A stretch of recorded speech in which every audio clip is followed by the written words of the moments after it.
Hello beautiful people, ndabasuhuje kandi bahaye ikaze kuri Behind Walls Tales. Nk'uko bisanzwe ndabashimiye cyane kandi mbikuye ku mutima your support. So guys, uyu munsi rero nabateguriye story kandi story nziza nayo. Nizere ko mugiye kugendana nanjye ijambo ku ijambo, nizere ko nta pause kandi ngiye kubajyana in deep, bajyane muri story kandi ndakeka yuko iyi story ari very helpful kandi iyi story ari story igiye kugira ikindi kintu yubaka ku buzima bwacu, ku myumvire yacu, ku byo ducamo bya buri munsi.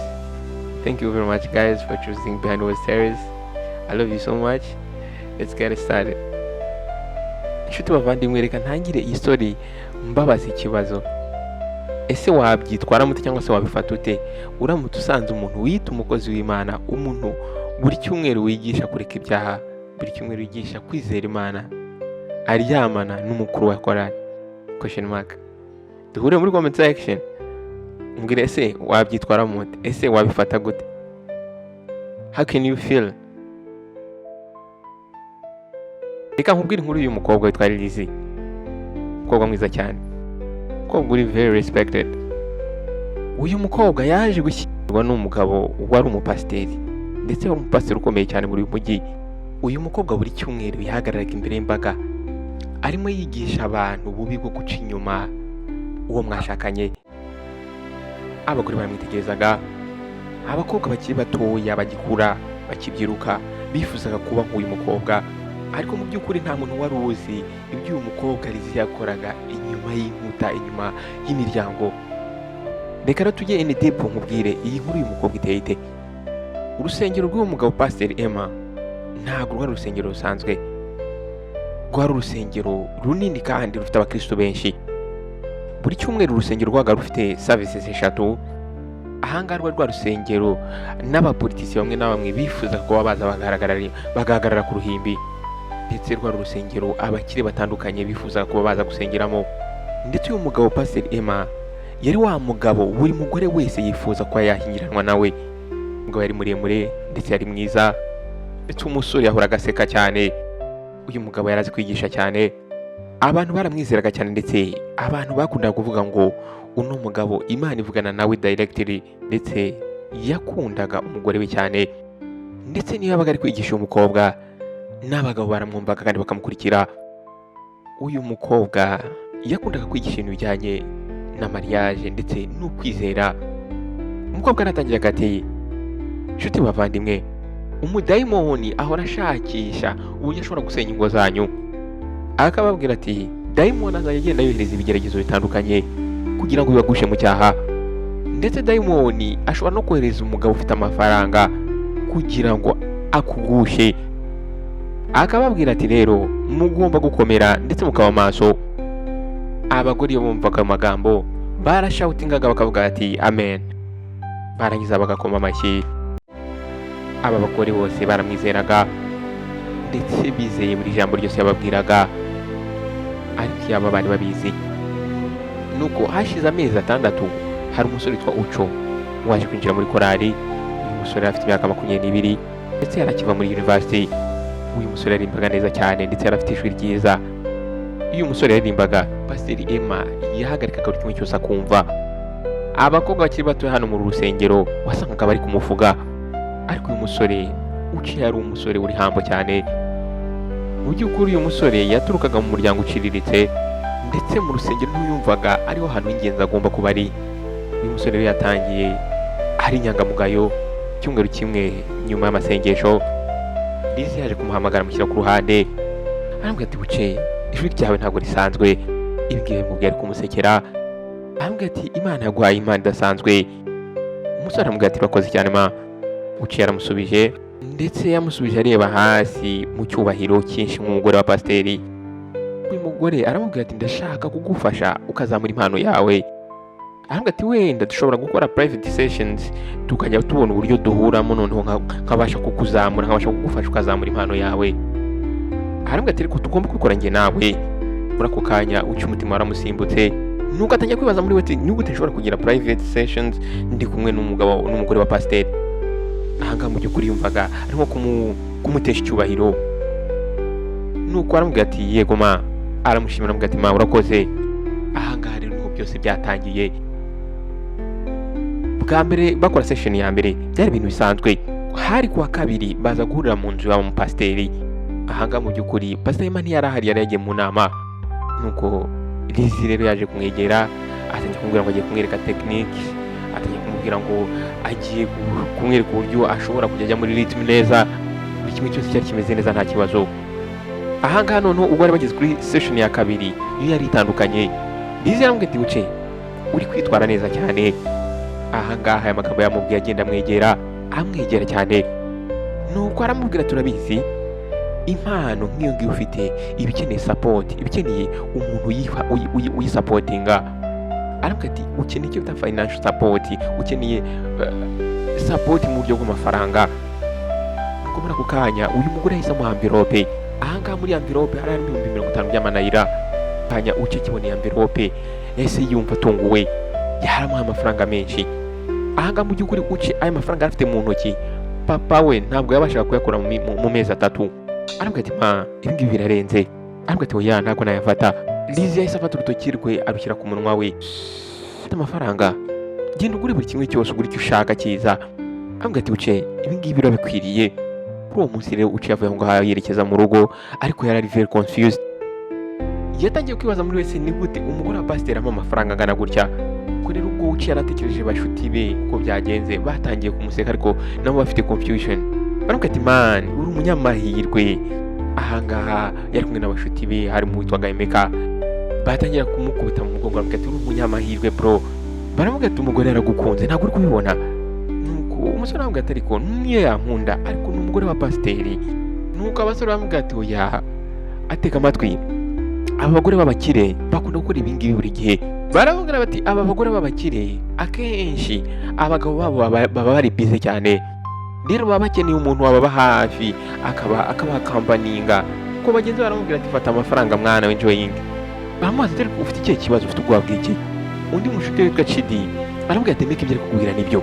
Aramubwira ati bro nuramuka utafashe advantage ngo ufate amahirwe ubonye, hari undi uzaza akayafata. Fata amafaranga ufashe umuryango wawe. Ahangaha rero uciye yatangiye gutekereza mama we wiri wayikoreye agatebo k'inyanya, atangiye gutekereza mushiki we mutoya bahora birukana ku ishuri udafite school fees. Atangira kwibuka uburyo roof yabo, urugo rw'inzu yabo iva buri munsi y'imvura iguye. Nuko ukiravuga ati ndumva ari byo inama mugiriye niyo. Aravuga ati situation ntacyo nzayimanaginga. Bose uko ari bane barasetse, ariko mu by'ukuri ucaza kumenya yuko ari kugenda yinjira mu mutego. Umugore yakomeje kumuha amagift atandukanye, atangira kumugura amatelefoni mashyashya, amuha imyenda mishyashya, amugura inkweto nziza. Lizzie yahaga amafaranga n'umusore uci buri cyumweru, ndetse rimwe na rimwe amagana amafaranga nta kintu amwatse. Ahubwo uyu mugore aramubwiraga ngo ari kumublessinga. Nuko rero umunsi umwe ari kuwa kabiri, ubwo bari mu nzu ari bo bonyine, ngo uyu mugore yaje gufunga urugi. Arangije mu ijwi riri hasi aravuga ati uce hari ikintu ushaka kwicuza kuri wowe. Umusore ati yego ma. Nuko Lizzie aramubwira ati mfite ibyiyumviro kuri wowe, ndetse mfite ibyiyumviro bidasanzwe kandi bikomeye. Muri ako kanya uce yahise agira ubwoba, umutima we watangiye gutera cyane. Uyu yari umugore wa pasiteri. Ibi bintu ntabwo byari bisanzwe, ibi bintu byari ibintu bibi. Ariko wa mugore Lizzie yaraje aramwegera, ko arangije amufata ku isura, yatangiye kumwongorera ibintu. Nuko aramubwira ngo nta muntu n'umwe uzabimenya. Aramubwira ati n'ibanga rizaguma hagati yanjye nawe. Uwo munsi rero nibwo uci yaje gukora amakosa akomeye cyane mu buzima bwe. Ahangaha rero abanga gukora babiri batangiye kujya babonana, batangira kuryamana. Amezi yaratambutse, barakomeza baryamana, ndetse rimwe na rimwe bajyaga mu mahoteli, ndetse rimwe na rimwe n'igihe baryamaniraga mu modoka. Noneho buri cyumweru Lizzie akaza agahagarara imbere y'abakristo bose ndetse n'abayobozi b'itorero, agatangira kwigisha ibijyanye ngo agatangira kwigisha ibijyanye no kwizerana, agatangira kwigisha ibijyanye no kwirinda guca inyuma uwo mwashakanye. Mu by'ukuri umukobwa yavugaga ijwi rye wumvaga rifite passion. Agatangira ati iyo uryamanye n'umuntu utari umugabo wawe uhamagaye amadayimoni ngo aze mu buzima bwawe. akavuga ati iyo ukoze ibyo bintu uba uri kwangiza ahazaza hawe. Ariko mu by'ukuri nta muntu n'umwe wigeze suspectinga, nta muntu n'umwe wigeze ukeka uwo ni umugore. Mu by'ukuri Pastor Emma yizeraga umugore we 100%, ndetse rimwe na rimwe yajyaga anamushimira, akamushimira imbere y'abandi bapasiteri, akababwira ati umugore wanjye ni umugore wizera Imana cyane. Akavuga ati muri iyi si yuzuyemo ibigusha, ndashimira Imana kuba yarampaye umugore uri faithful, umugore wizera Imana. Ariko yaba yarazi yuko umugore yarimo ashimira, umugore yarimo ashimagiza, uyu mugore yararimo acatinga yandikirana na Uchi, ndetse barimo baplaninga kugira ngo bongere bajye guhura, bajye kuryamana. Mu by'ukuri Uchi yagerageje gufunga ibintu ngo abihagarike inshuro nyinshi. Mu by'ukuri muri we yumvaga atabikunze, yumvaga atabirimo. Ariko buri gihe cyose yashaka kubihagarika, Lizzie yarariraga. Ndetse uyu mugore yaramubwiraga ati ndahita mpagarika gufasha famiye yawe, ndetse akamuha amafaranga menshi. Ahangaha rero Uchi yari yamaze kuba dependent, ntabwo yashobora kuba yakwikura muri ibi bintu. Mu by'ukuri kugira ngo umuryango usurvivinge wagomba kuba uri dependent kuri ibi bintu, kuri aya mafaranga uyu mugore yamuhaga. Uyu musore Uchi yari yamaze kugwa mu mutego. Nyuma rero wa mugore Lizzie yaje kuba period, yaje kubura imihango. Uyu mugore yarasimbutse azana test za pregnancy 5 kugira ngo yongera testing arebe koko zose zikaba positive. Muri ako kanya umugore atangiye kugira panic, umugore atangiye gutangira kubara iminsi. By'ukuri muri uko kwezi yari yararyamanye n'uyu musore Uchi, ndetse yararyamanye n'umugabo we. Ntabwo rero yashoboraga kumenya ese papa w'umwana ninde wamuteye inda. Ariko mu by'ukuri uyu mugore yari akeneye actinga very fast kugira ngo afate umwanzuro. Ubwo muri iryo joro yaje guseducinga Pastor Emma, umugabo we. Yashatse uburyo bushoboka bwose kugira ngo aryamane n'umugabo we muri icyo cyumweru. Nuko hashize igihe umugore ahita abwira umugabo ati ndatwite. Yaramubwiye ati darling, tugiye kugira umwana. Muri ako kanya Pastor Emma yarascreaminze kubera ibyishimo, aramuhobera cyane ndetse atangira kumusoma mu gahanga. Mu by'ukuri uyu mugabo pasiteri yari amaze igihe kinini cyane asenga kugira ngo agire umwana. Nuko aramubwira ati Imana yashubije amasengesho yacu. Ahangaha yatangiye gushoutinga. Ahangaha rero icyumweru cyakurikiyeho baje gutanga announcement, baje kubwira urusengero rwose ko bagiye kunguka umwana. Ahangaha baracelebratinze, ndetse bahise bategura uburyo bagomba kubaha amagift, kubashimira. Ahangaha rero Uchi yaracecetse nta kintu avuga, arahanga muri korari. Timwe wari uremereye cyane kandi ufite ubwoba. Mu by'ukuri umusore Uchi yarazi ukuri, ndetse nimba ataranazi n'ukuri ariko yari ari gususpectinga. Ko rero haje gushira amezi 9 Lizzie yaje kubyara umwana w'umuhungu. Uyu mwana w'umuhungu bamwise Emmanuel, bisobanuye ngo Imana iri kumwe natwe. Mu birori byo kwitungana izina byari ibirori bidasanzwe. Urusengero rwari rudekoye neza cyane, hari huzuye ibyo kurya ndetse n'ibyo kunywa. Ndetse uyu mupasiteri Emma yari yatumiye abandi bapasiteri bo ku zindi sengero, ndetse yatangiye gutanga testimonies, atangira kubabwira uburyo Imana ari nziza. Aratangira ati njyewe n'umugore wanjye twari dutegereje iyi mpano y'Imana. Ahangaha amagambo yavuze ateruye wa mwana Emmanuel. Nuko aravuga ati rero Imana yarabikoze. Muri ako kanya buri umwe wese yakomye amashyi, buri umwe wese aracelebratinga, usibye Uche we ahangaha yari yataye umutwe. Yari arimo atekereza ese bizagenda gute nimba uriya mwana ari uwe. Nuko rero ubwo Emmanuel yari amaze kugira amezi 6, uyu mwana Emmanuel yaje kurwara cyane. Umwana yaje kugira umuriro udasanzwe, atangira kurira cyane, ntabwo yabashaga kurya. Nuko rero uyu mwana baramufashe bamujyana kwa muganga, ko abadogiteri batangira kumukora test. Baje gusanga arwaye malaria, basanga arwaye typhoid, ndetse basanga afite na infection. Mu by'ukuri umwana yari arwaye kandi biri kuba bibi cyane. Dogiteri yaje kubabwira ati uyu mwana akeneye guhabwa amaraso. Nuko dogiteri aravuga ati dukeneye gupima amaraso y'ababyeyi kugira ngo turebe nimba bimacinga. Pasiteri yahise avuga ati nimumpereho. Ahangaha bahise bafata amaraso y'uyu mugabo Pastor Emma, nuko batangira kuyatesitinga. Nuko nyuma y'isaha imwe dogiteri yaje kugaruka. Uyu mudogiteri yagarutse amaso isura idasanzwe. Yaraje abwira pasiteri ati nyakubahwa pasita, dukeneye gukora izindi tesite. Aravuga ati amaraso yawe ntabwo ari kumacinga n'ay'umwana, biragoye ko ushobora kuba uri papa w'uyu mwana. Ako kanya icyumba cyose cyahise kiba mu mutuzo. Pasiteri tushatse kuvuga iki? Nuko dogiteri aramubwira ati nyakubahwa, nkurikije ibyo nabonye ntabwo uri papa w'uyu mwana. Ahangaha pasiteri yabuze icyo asubiza.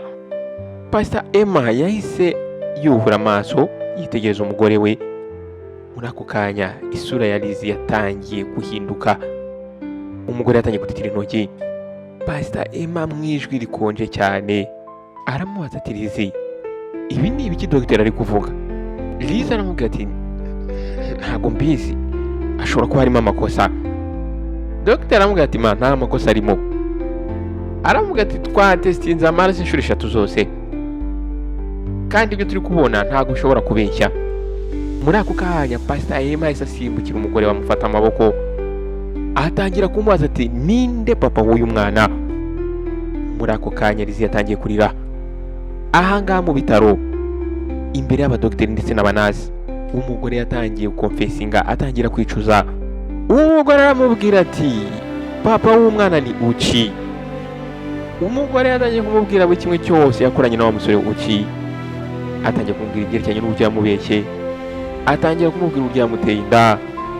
Pastor Emma yahise acika intege, atangira kurwana no guhagarara, yegama ku gikuta nk'umuntu barashishasu. Umugore we mwiza, umugore we wizera Imana, wa mugore wigisha buri munsi ubudahemuka, wigisha buri munsi kwizera Imana, umugore yizeye akamwizera mu buzima bwe bwose. Pastor Emma arabaza ngo ari hehe? Uca ari hehe? Ahangaha yabibazaga n'uburakari bwinshi cyane.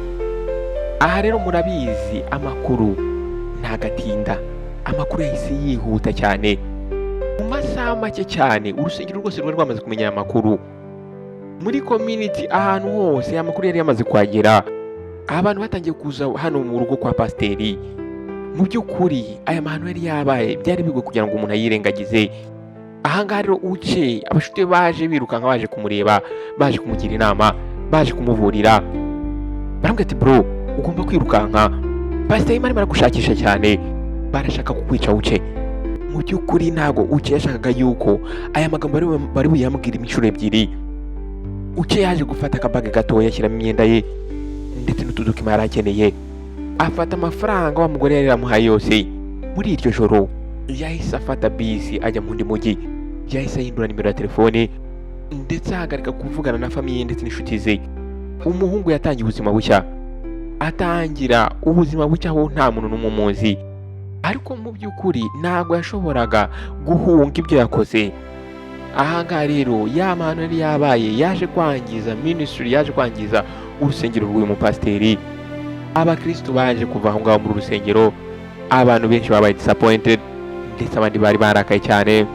Batangiye kwibaza ati ni gute aba bapasiteri batuyoboye badashobora kumenya ibintu nk'ibi ngibi biri kuba muri urusengero. Muri ako kanya abakuru b'urusengero baje guterana, baza kubwira Pastor Emma bati igira hino. Baramubwira ati pastor, ntabwo wabashije gukontorora urugo rwawe neza. Baramubwira ati Bibiliya iravuga ngo umugabo agomba kwita ku rugo rwe kandi akarwitaho neza. Baramubwira ati rero nyakubahwa, ntabwo ushobora kongera kuyobora urusengero. Pastor Emma, wa mugabo wari powerful, wa mugabo wari umwigisha ukomeye, wa mugabo ijwi rye ryabwiraga ibihumbi n'ibihumbi bikizera, ahangaha yaricaye ari broken ndetse afite ikimwaro. Uyu mugabo yari yabuze buri kimwe cyose, yari yabuze reputation ye, yari yabuze urusengero rwe, ndetse yari yabuze n'urugo rwe, ndetse yabuze n'umugore we. Noneho rero Lizzie yaje kuba umugore wanzwe muri iyi community yose. Iyo yacaga mu isoko cyangwa ahandi hantu hari abantu bamutungaga urutoki.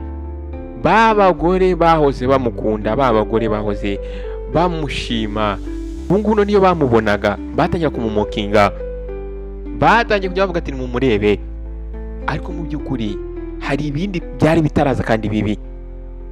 Nyuma y'amezi 2 yuko iyo skandali ba, wa mugore Lizzy yaje gusanga twite nanone. Yahise yicara hasi muri dushe afite test ya pregnancy, atangira kurira, atangira kuvuga ati Nyagase ndakwinginze, ntago wabinkora.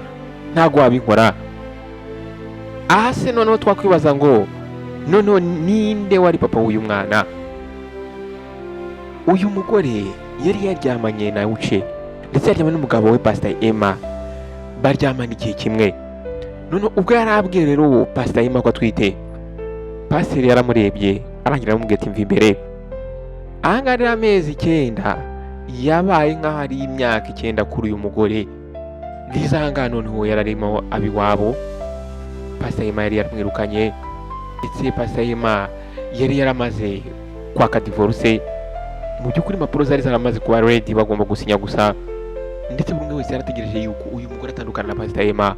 Bari bategereje ko umwana avuka kugira ngo bamenye ese papa w'uyu mwana ninde. Lizzy yatangiye kujya asenga buri joro, atangira kwinginga Imana ngo imubabarire. Yatangiye kwifuza niba ashobora kugarura ibihe byatambutse. Yatangiye kwifuza ati iyo nza kuba ntarahuye n'uyu muhungu Uchi. Yatangiye kwicuza impamvu yamuhaye amafaranga, ndetse yatangiye kwicuza impamvu yarenze uriya murongo. Ariko mu by'ukuri igihe cyari cyararenze kuri ibyifuzo bye. Ahangaha umwana yaje kuvuka ari kwa gatatu, ndetse imvura yari nyinshi.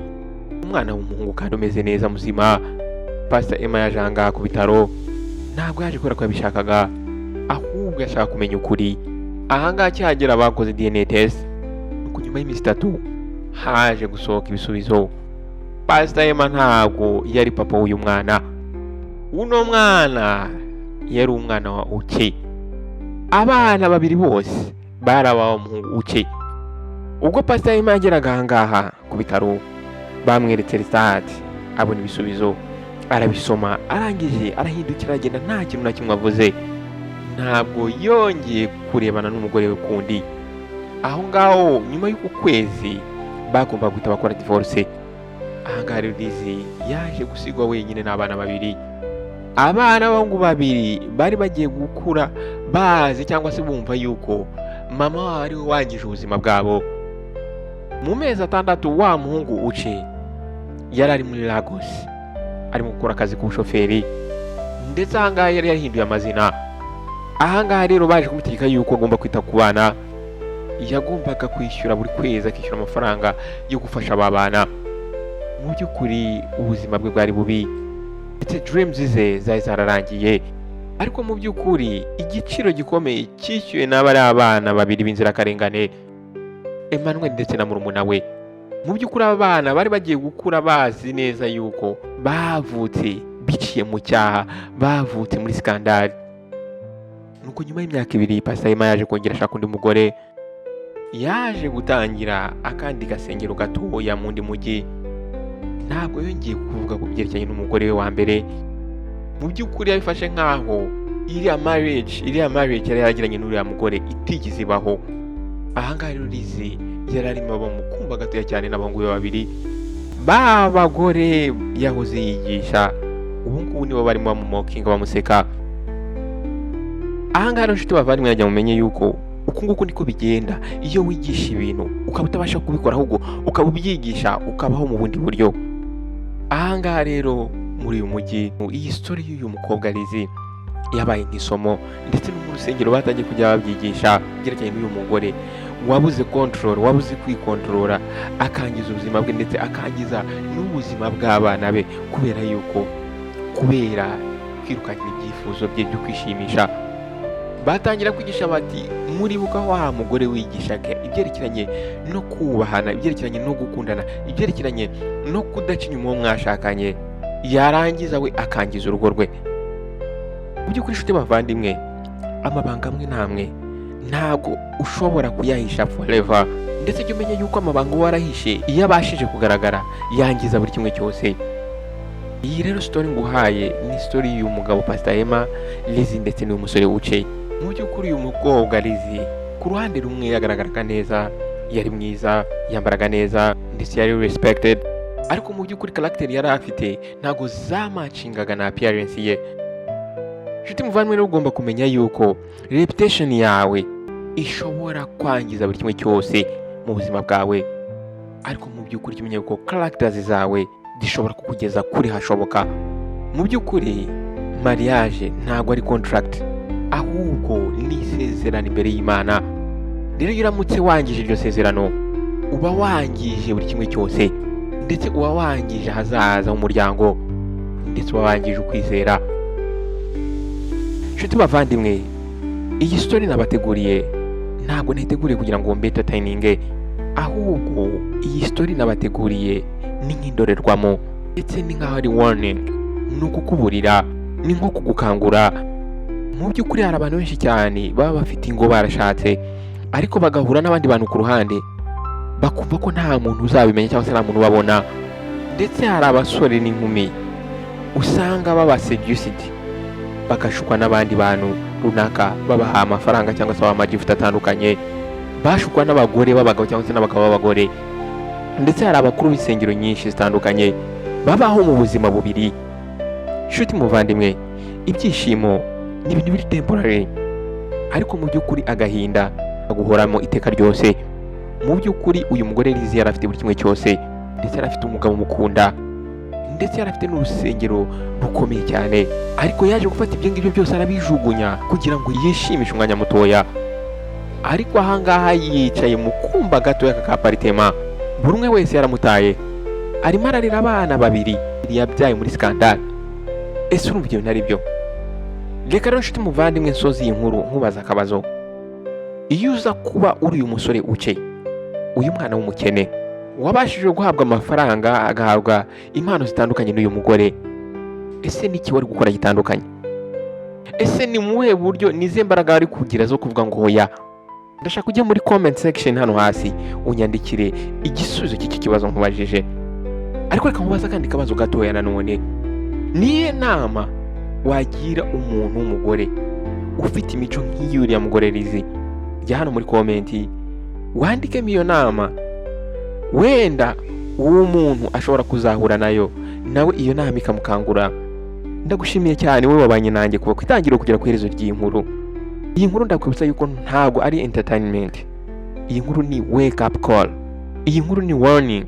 Nimba rero uri kubona iyi nkuru iri very interested, ukaba ubona iyi nkuru iri very helpful, fata iyi nkuru uyisharinge mugenzi wawe, uyisharinge abavandimwe, uyisharinge muri groupe, uyisharinge ahantu hose muri society.